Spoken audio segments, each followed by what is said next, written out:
I'm on an adventure in a place full of epic and intimate experiences. On my travels, I journey across the length and breadth of this warm, engaging and big-hearted land and meet the incredible people who bring these experiences to life. Join me as I embrace the giant spirit of Northern Ireland. Hi honey, I'm home. The Ulster American Folk Park in County Tyrone follows the trail of thousands of emigrants from the thatched cottages of Ulster on board a full-scale emigrant sailing ship to the log cabins of the American frontier. The folk park tells the story of emigration from Ireland to America. We're going back 200 years. We're going to let you see what life was like in Ireland.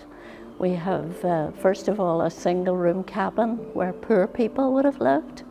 And then you'll progress on to bigger houses. The most important house in the folk park is the Mellon House. That's how it all began.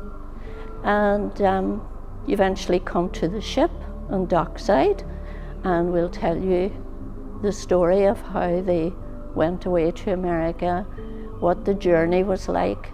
It took between 6 and 12 weeks to get there. Great, that's wonderful. So it's a complete walk through history really here, isn't it? Well listen, let's have a little look. So let's go over, let's walk to America, will we? Surely. Totally immerse yourself in the whole history of Ireland really, don't you? Yeah. And Northern Ireland. Yeah. Which is quite fascinating. I mean, obviously the park here is based in Ulster, and it tells, in particular the Ulster story of Irish migration, but the Ulster story encompasses all the facets of Irish migration from the early days where Irish people, in particular Ulster people, went to the Appalachians and settled on farmland. It also encompasses the later story of the famine migration and post-famine migration. Ursula was telling us about the live wakes, and in fact they knew this was the last time that they were ever going to be in Ireland. It's quite poignant really, isn't it? Yeah, that was a big part of Irish culture right up to the First World War, that whenever people left Ireland for America, they weren't expected to return. Very much in the days of the sailing ships, there was a very low expectation of return to Ireland.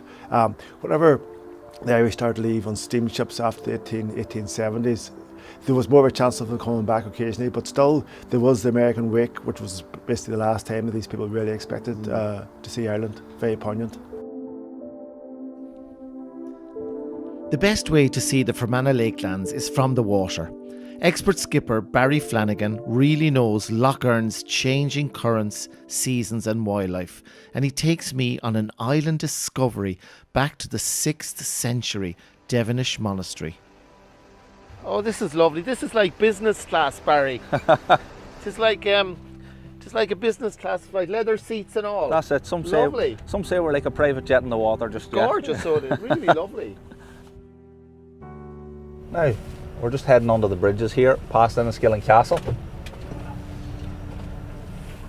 And the water's quite high at the minute, as you can see. Yeah, absolutely. They say in the summer, our Lough Erne is in Fermanagh, and in the winter, Fermanagh is in Lough Erne. So you can see that at the minute.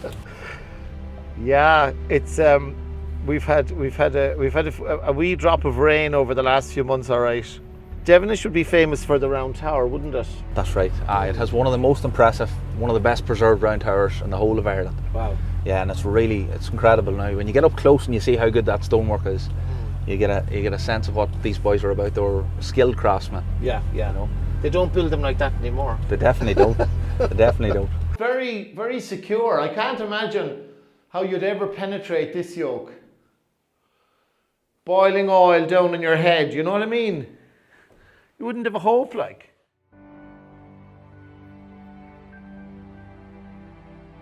Our main trip out to Devinish is about an hour and a half, but a lot of people who like the history and want to hear more about the place, they'll take the 3-hour tour and they'll head off and see some of the other castles around the loch.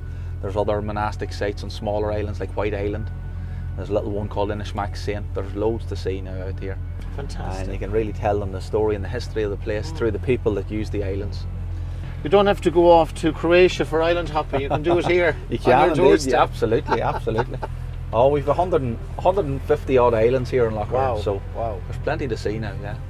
Is there lots of smuggling and things going around, is there? Well, there's or been is that going past well, years ago? There was plenty of smuggling, and because we're on the border, you see, the Yeah, waterway yeah. was actually the ideal way of smuggling things. Sure, yeah. In fact, they used to say that they used to try and get past the customs men on the loch. They would paint the boat one colour on one side and paint the boat another colour on the other side, so when they were passing the customs men, they thought it was a different boat coming back up the loch. Very clever. Well, I must say that's very impressive, Barry. Devinish here on the left. Absolutely. It's a fantastic place, peaceful place. And it's a 6th century monastic site. You can see the old stone ruins here on the island and the beautiful round tower, which is fully intact there. Oh, it's magnificent. It's a beautiful example of it, isn't it?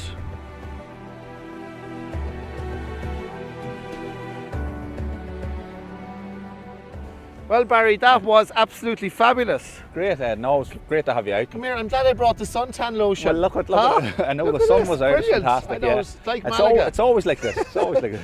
Because a lot of people don't realise that Northern Ireland gets actually a lot of sunshine, and Fermanagh, I must say, every time I come to Fermanagh, it seems to be a beautiful day.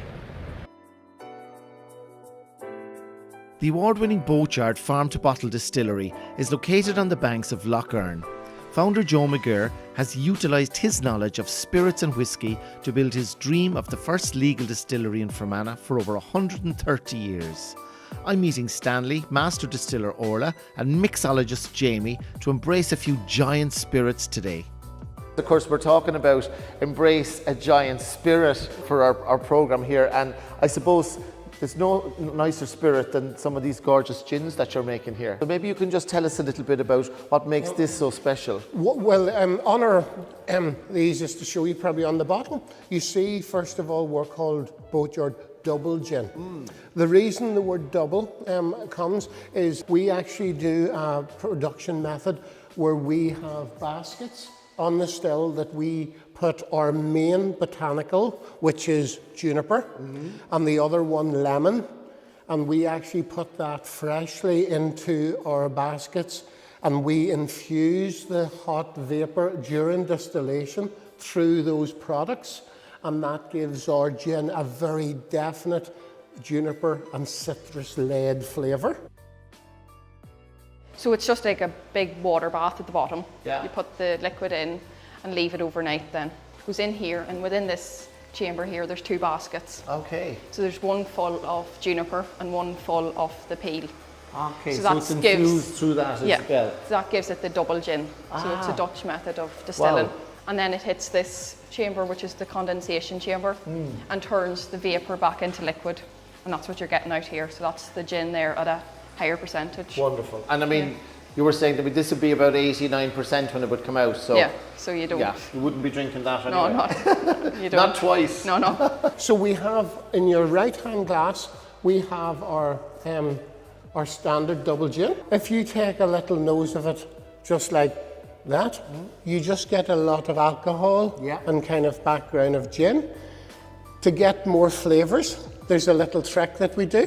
We put the glass over our nose and we breathe through our mouth. It's really fresh. Yes. Yeah. Wow. And if you take a little, tasting wise, a little sip, what we're trying to do here is coat our mouth rather than swallow. By coating our mouth and by me talking and you opening your mouth, we're letting the alcohol diffuse out and we're left with the oils. And after about 30 or 40 seconds, you start feeling that going into your taste buds. And then you're starting to get the full flavour from it. The Old Tom, this is our second gin that we make.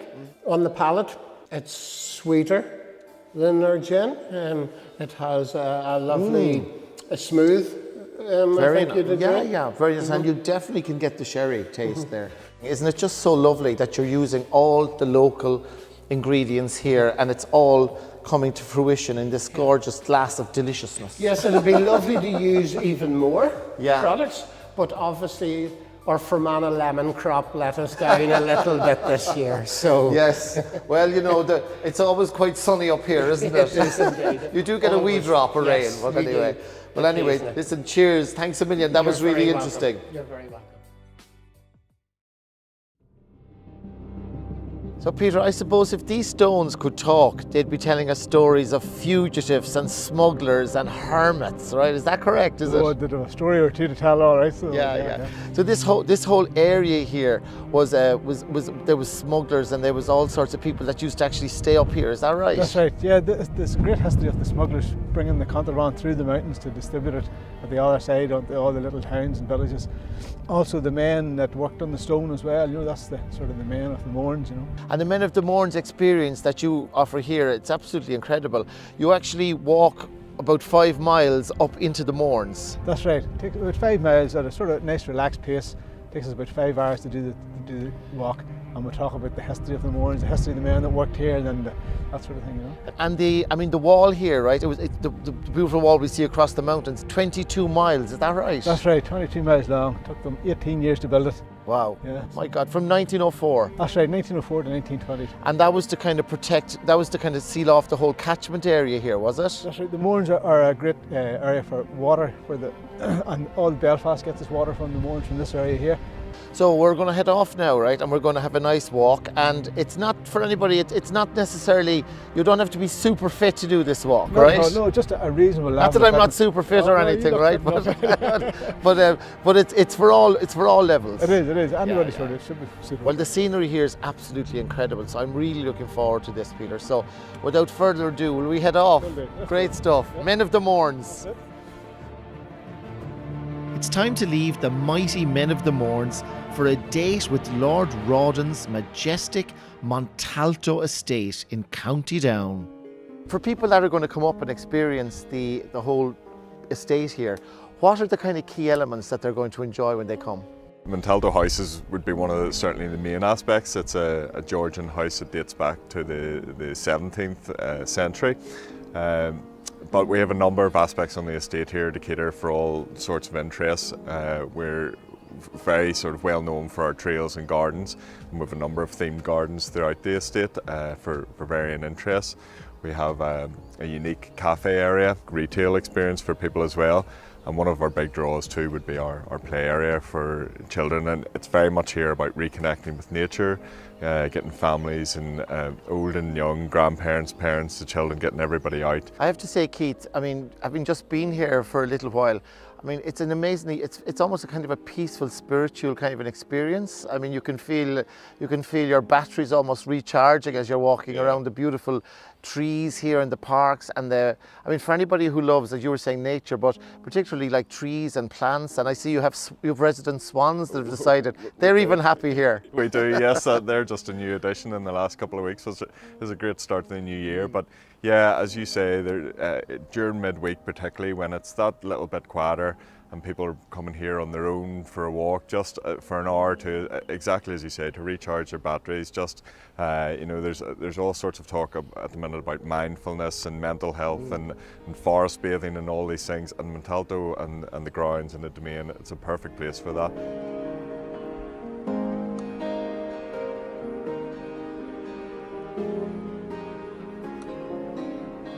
After my relaxing forest bathing at Montalto Estate, I was off to prison to visit Crumlin Road Jail, just 30 minutes down the road in Belfast.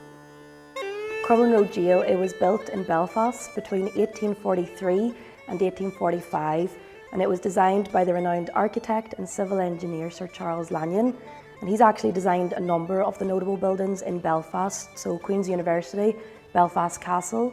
Now, it was the first prison in Ireland to be designed for the separate system of confinement. So that meant it was originally built to house between 500 and 550 prisoners in single cell accommodation. During the Troubles, however, there were nearly 1,500 prisoners here, so there could have been 3 or 4 men in the one cell, so it was a bit of a tight squeeze.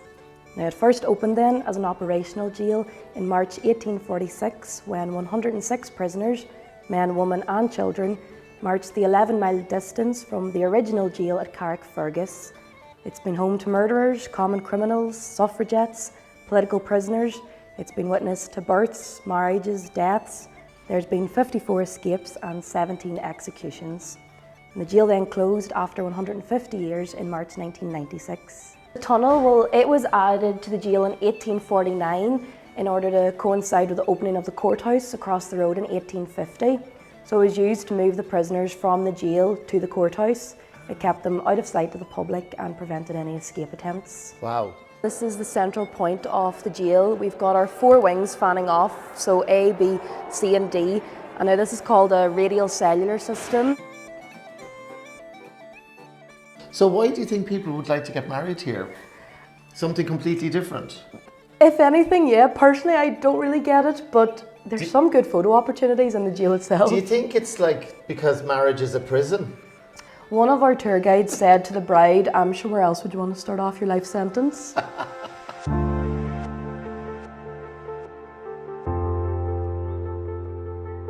It's hard to imagine being a sailor in the First World War unless you're on board HMS Caroline. She has been part of the Belfast waterfront since 1924, but only now can her story be told.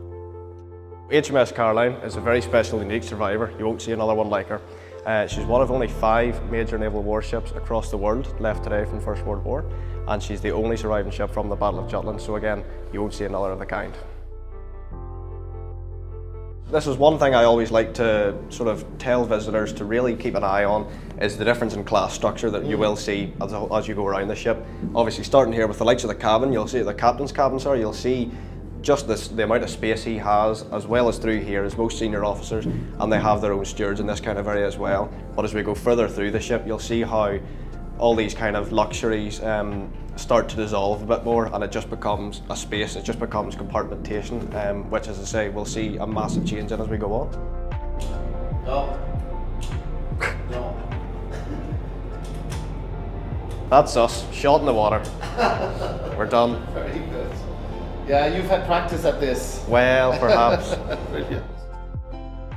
If you watch any of the Fabulous War programs, or even if you watch some of the other ones, I mean, even Das Boot and some of these ones, you know, the submarines, I mean, it's incredible, the tension, you know. And I often think, I mean, the sailors had to be stronger than the ships they were made of, like, but even so, men of I steel. think, exactly, but you wouldn't be human if it didn't strike fear into your heart. I mean, I'd be terrified to know that there was these massive, you know, powers against you. Anything could happen.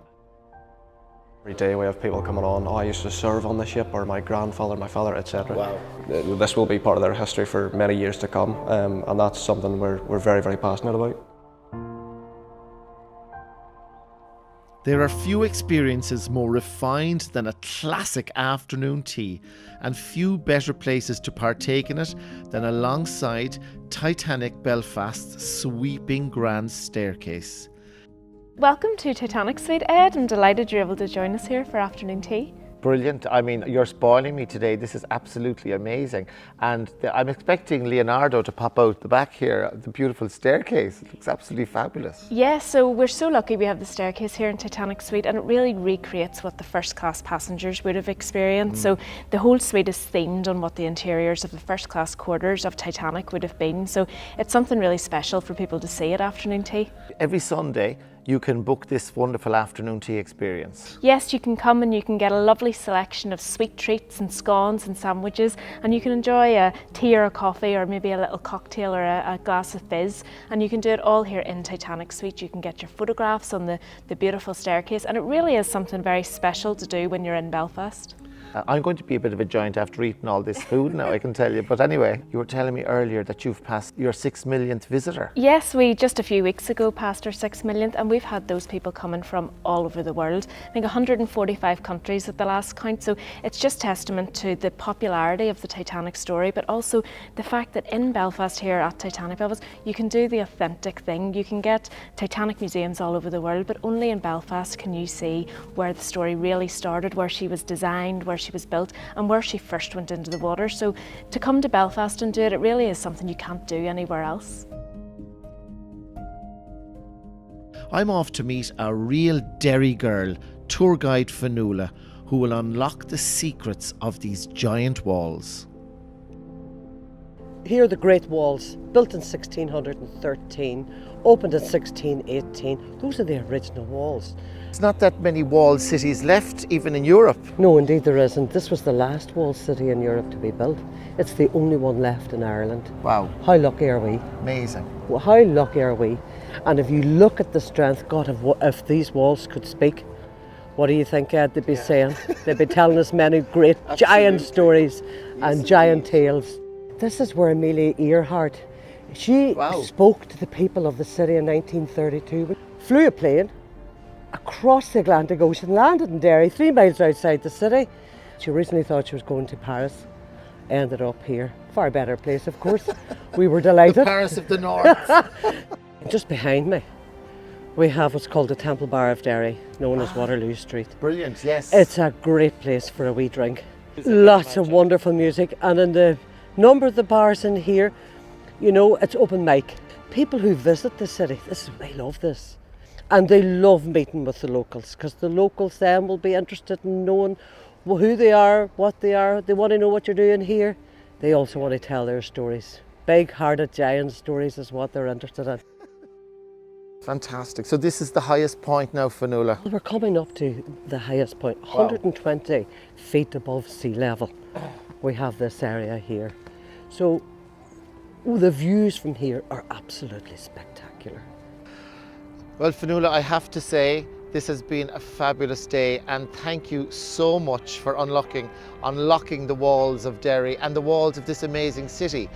And again, I'm struck by the spirit in the people here in Derry. It never fails to kind of blow me away, to be honest, and it's been so lovely to be back here again.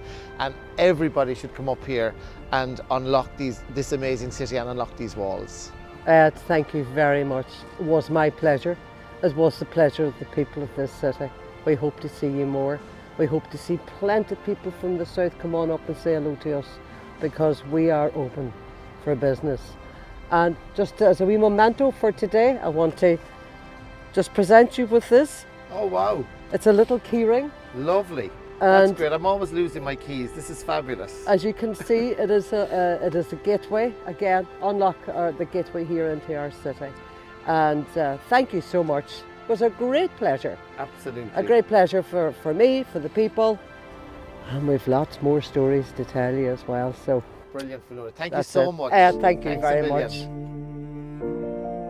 I've come to the end of my amazing journey here in Northern Ireland, awakening the giant spirit of this amazing land. And I would invite you to come and do the same.